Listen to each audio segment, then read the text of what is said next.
ಊಟ ಮಾಡಬೇಕಾದ್ರೆ ಸ್ಕ್ರೀನ್, ಊಟ ಮಾಡಬೇಕಾದ್ರೆ ಮೊಬೈಲ್, ಊಟ ಮಾಡಬೇಕಾದ್ರೆ TV, gadgets have become part and parcel of our kids lives. ಊಟಕ್ಕಿಂತ ಮುಂಚೆ ಮೊಬೈಲ್ ಫಸ್ಟ್ ಆನ್ ಮಾಡ್ತಾರೆ, ಆಮೇಲೆ ಊಟ ರೆಡಿ ಮಾಡ್ತಾರೆ. ಅದು ಏನ್ ತೋರಿಸ್ತೀರಾ? ವಾಟರ್ ಮೆಲನ್, ಪೋಕೋ ಮೆಲನ್, ಜೋಕೋ ಮೆಲನ್, ಏನೇನೋ ತೋರಿಸ್ತೀರಾ. ಅದ್ರಲ್ಲಿ ಏನ್ problem? Many problem. Number 1, over stimulation. ಅದರಲ್ಲಿ ಫ್ರೀಕ್ವೆಂಟ್ ಆಗಿ every 3 second 2 second screen change ಆಗುತ್ತೆ, 10 ಸೆಕೆಂಡ್ ಸ್ಕ್ರೀನ್ ಚೇಂಜ್ ಆಗುತ್ತೆ, ಕಲರ್ಸ್ ಮಲ್ಟಿಪಲ್. ಬ್ರೈನಿಗೆ ಓವರ್ ಸ್ಟಿಮ್ಯುಲೇಷನ್ ಆಗುತ್ತೆ, ಅವ್ರ ಕೆಪಾಸಿಟಿಗಿಂತ ಜಾಸ್ತಿ ಬ್ರೈನ್ ಇರಿಟೇಟ್ ಆಗುತ್ತೆ. ಆಗ ಏನಾಗುತ್ತೆ, ಬ್ರೈನ್ನ ನಾರ್ಮಲ್ ಲೈಫ್ ಅಲ್ಲಿ ಸ್ಲೋ ಆಕ್ಟಿವಿಟೀಸ್ ಅಲ್ಲಿ ಫೋಕಸ್ ಮಾಡೋಕ್ಕಾಗಲ್ಲ. Number 2, short attention span. ಸ್ವಲ್ಪ ಹೊತ್ತು ಆಟ ಆಡ್ತಾರೆ ಒಂದು ಟಾಯ್ ಜೊತೆ, ಬೇಜಾರಾಗ್ಬಿಡ್ತಾರೆ, they just give up, they want a new toy. ಎಲ್ಲಿಗೂ ಹೋಗ್ತಾರೆ, ಅಲ್ಲಿ ಇರಿಟೇಟ್ ಆಗ್ತಾರೆ.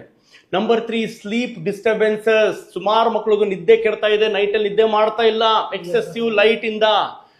ಆಮೇಲೆ ಎಮೋಷನಲ್ ರೆಗ್ಯುಲೇಷನ್ ಪ್ರಾಬ್ಲಮ್. ಹೇಗೆ ಮಾತಾಡಬೇಕು, ಹೇಗೆ ನಗ್ಬೇಕು, ಹೇಗೆ ಇಂಟ್ರಾಕ್ಟ್ ಮಾಡಬೇಕು ಗೊತ್ತಾಗಲ್ಲ. ಅದಕ್ಕೆ ಸ್ಪೀಚ್ ಡಿಲೇ ಆಗಿದೆ, 2.5 ವರ್ಷ not talking still. So please parents, screen dependency ಆಗ್ತಾ ಇದೆ. ನಂಬರ್ 5, ಸ್ಕ್ರೀನ್ ಬಿಟ್ಟು ಇಡಕ್ಕಾಗ್ತಿಲ್ಲ, ಮಕ್ಕಳು ಹಠ ಆಳೋದು.